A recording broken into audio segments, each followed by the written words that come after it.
Hello. Ma'am, medical college থেকে doctor Nadia বলছেন? হ্যাঁ বলেন। বউ প্রেগনেন্ট, মেয়ে হবে, অ্যাবর্শন করাতে চাই। এ কেমন কথা বলতেছেন আপনি? কি বলছি? আচ্ছা ছেলে লাগবে হয়তো আপনার। না, ছেলে না, মেয়েই লাগবে। তাহলে বাচ্চা অ্যাবর্শন করতে চাচ্ছেন কেন? কারণ মেয়ে হলে রেপ হয়ে যাবে, তাই। আমি এটা চাই না যে আমার মেয়ে রেপ হোক। I am so sorry doctor. আমি জানি আপনার কাছে কল আসে, আর এটার কারণ এটাই হবে যে আমি কাবিন দিতে পারবো না বা পড়াশোনা খরচ দিতে পারবো না। কিন্তু হ্যাঁ, এখনও কল আসবে ঠিকই, কিন্তু কারণ হবে আমি আমার বাচ্চাকে জন্ম দিব না, কেননা ওর রেপ হয়ে যাবে। ঢাকাতে 1 বছরের বাচ্চাকে রেপ করা হয়েছে। 1 বছরের বাচ্চা কতটুকু হয়, কী বা বুঝে? এই ছোট বাচ্চা রেপ হয়েছে। আই এম সরি আপনার সময় নষ্ট করার জন্য।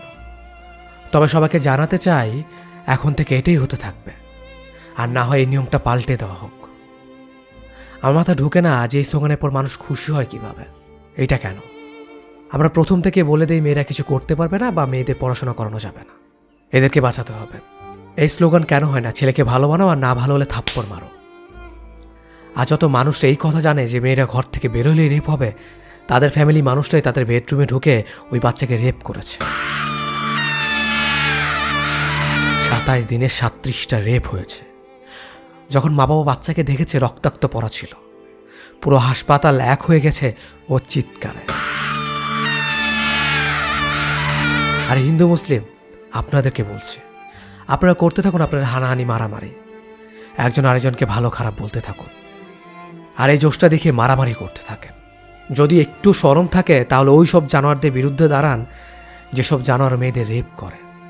আর কাউকে বলার দরকার নেই যে মেয়েরা কিছু থেকে কম না। আর আপনি যখন মেয়েদের বলে মেয়েরা সব কিছু থেকে পিছিয়ে আছে, তার মানে প্রথম থেকে সবার মাথায় ঢুকিয়ে দেওয়া হয় মেয়েরা কিছুই পারবে না। 18 কোটি মানুষের মধ্যে কেউ যদি আমার কথাটি শুনুন, তাহলে অবশ্যই ভিডিওটি শেয়ার করুন। কথাগুলো একটি ইন্ডিয়ান ভিডিও থেকে নেওয়া হয়েছে, কথাগুলো ভালো লাগার কারণেই আপনাদের কাছে শেয়ার করলাম। ভিডিওটি যদি ভালো লাগে তাহলে অবশ্যই আপনি ফেসবুকের টাইমলাইনে ভিডিওটি শেয়ার করবেন। ধন্যবাদ সবাইকে।